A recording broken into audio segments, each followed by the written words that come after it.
So we're at Applegate Lake, and we're going to drive across the dam here and try to get a view of the town site for Copper, Oregon. And that's where the Cowden family was last seen, was the general store in Copper. It's now at the bottom of the lake here. You can't see any of the ranches, houses, the general store. Any of the remnants of the town of Copper are now obscured from view. We're also going to try to find Carberry Creek Road and locate the campsite that the Cowden family was at when they disappeared. I'm not sure if it's at the bottom of the lake. I'm not sure if it's visible. It's a good time of year to visit because right now we haven't had much rain. We had some sprinkles yesterday, but the lake is at its lowest level for the year right now. Okay, so we've made it to the Carberry Creek picnic and campground area. It's just past the Applegate Lake. Right now it's closed. It's fire season. They've closed all the public lands to fire due to fire season, and they won't let you camp. They definitely won't let you have campfires. If we weren't in fire season, there'd probably be people here. The day that the Cowdens disappeared, Richard and 5-year-old David had walked to the Copper General Store to purchase a quart of milk, leaving Belinda and baby Melissa here at this campsite. When they returned, it's thought that they put on their swimming trunks and went down to the creek to go swimming. We don't know what happened after that. In the evening, they were supposed to go over to Belinda's mother's house in the town of Copper. They never showed up, so Belinda's mother and the owner of the Copper General Store came to this campsite to investigate.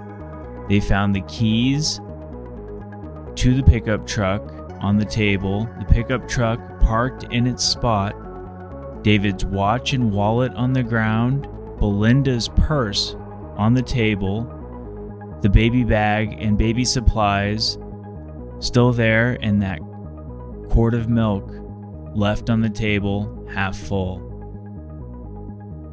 They were never seen alive again.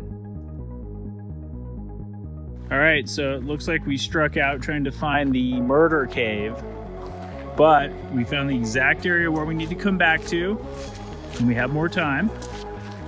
And there's some really good outcroppings up there that look like they could harbor caves. I went up and checked out a bit, and we're losing daylight, so we gotta come back. But this is the area where a cave would be.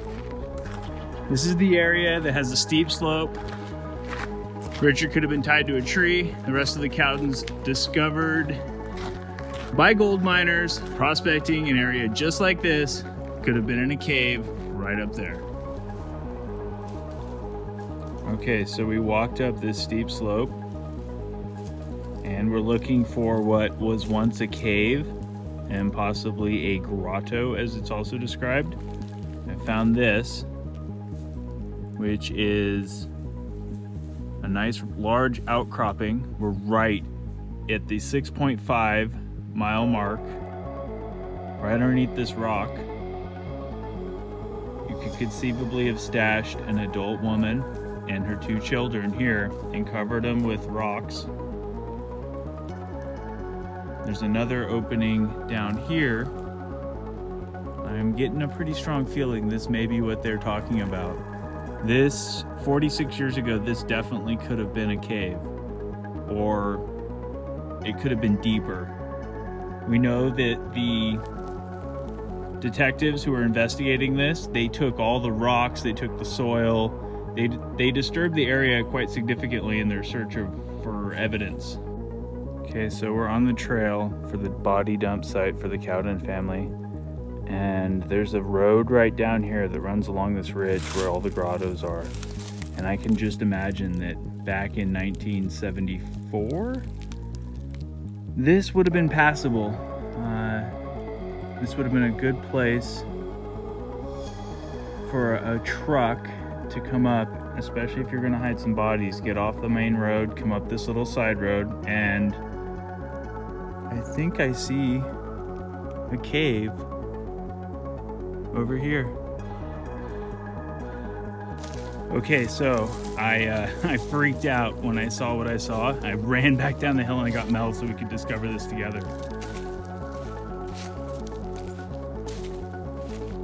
This is not staged. I did not come back to film this. We're finding this just as you're seeing this. I spotted it from a distance, ran and got Mel, and lo and behold, it's the cave. This is the dump site for the bodies. This isn't just some cave that we found or elsewhere. This is the cave where the bodies were dumped. In the exact location that we retraced by reading the original news articles. Here we go. It's an abandoned mine. It's graded off now.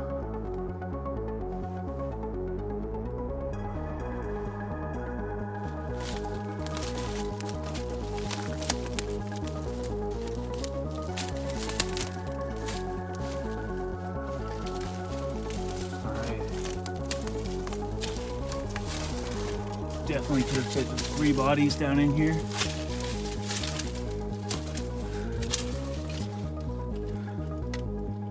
Keep out, U.S. government.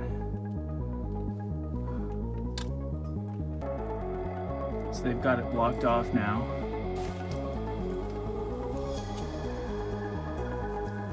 The bodies of Belinda, David, and Melissa were concealed in this cave for some time. And we know that this cave was actually searched shortly after their disappearance. Their bodies were not found. Could they have been in there, covered over by rocks or other debris? It's possible. But I don't think it's likely. They brought back the search party member that was in here shortly after their disappearance, and he told deputies that they were not here. I look back, the cave goes back about 15, 20 feet. It's actually technically a mine at it. This is a mining area.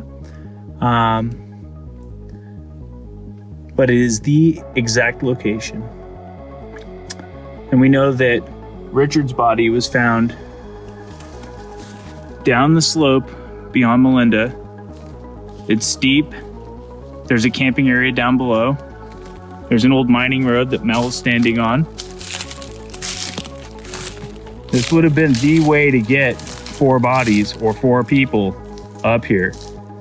They didn't go up the extremely steep slopes with an infant and a 5-year-old, alive or dead.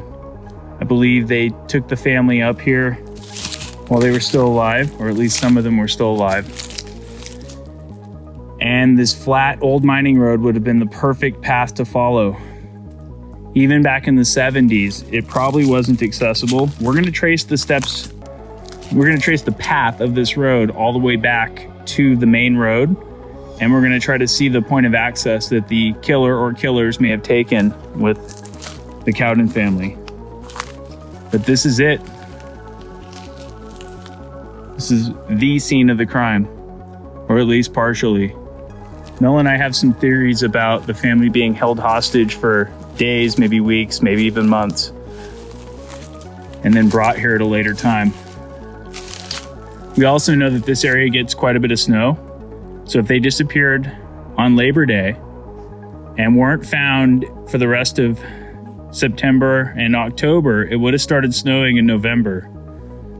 And this area likely would have been inaccessible and covered by snow, probably until the springtime, and there wouldn't have been a lot of people up here, so it would be a good spot to hide some bodies. And that probably is the reason that they weren't discovered for 7 months. This area was covered by snow, and they were hidden in this cave. It's really spooky, actually.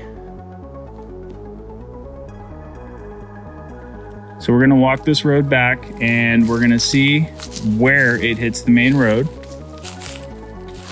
I don't think I'll film the whole thing, but you get the idea here.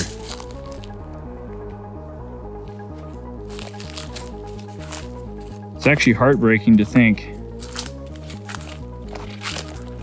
of the family, and they spent their last moments on Earth here.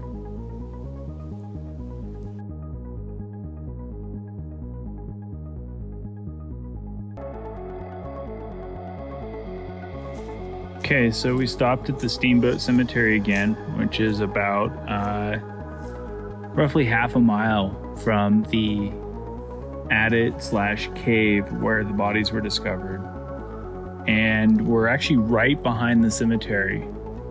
We walked up this road, and we found another adit here. And this isn't the one the bodies were found at. This one goes back quite a ways, and it's flooded. But this mine shaft is actually right behind the cemetery, which is pretty cool.